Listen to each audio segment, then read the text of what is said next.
In ancient Israel, during a time of great fear and oppression, the Israelites were under constant attack by the Midianites, who would invade their land, destroy crops, and leave the people in poverty. In the midst of this suffering, God chose an unlikely hero, a humble farmer named Gideon. One day, as Gideon was threshing wheat in a winepress to hide from the Midianites, an angel of the Lord appeared to him, saying, "The Lord is with you, mighty warrior." Gideon was taken aback. He didn't feel like a warrior at all. In fact, he was filled with doubt, questioning why God had allowed such hardship for Israel. But the angel assured him that God had chosen him to lead Israel to victory over the Midianites. Still uncertain, Gideon asked for signs to confirm this mission. First, he laid out a wool fleece on the ground, asking that in the morning the fleece be wet with dew, but the ground dry. When he awoke, the fleece was soaked, while the ground was dry.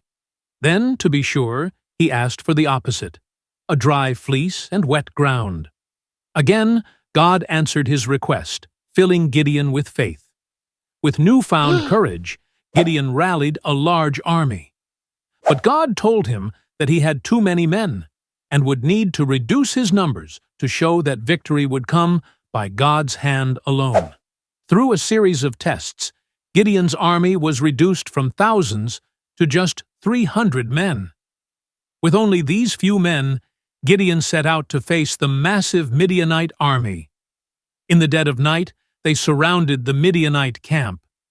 Armed with nothing but torches hidden inside clay jars, trumpets, and their voices, Gideon's men followed his lead. At his signal, they smashed the jars, held up the torches, blew the trumpets, and shouted, "A sword for the Lord and for Gideon!" The Midianites awoke in terror and confusion, seeing the lights, hearing the trumpets, and believing they were under attack by a vast army. In their panic, they turned on each other, and chaos spread throughout their camp. Gideon and his 300 men won the battle without even lifting a sword against the enemy. Through Gideon's faith and obedience, God delivered Israel from the Midianites, bringing peace to the land.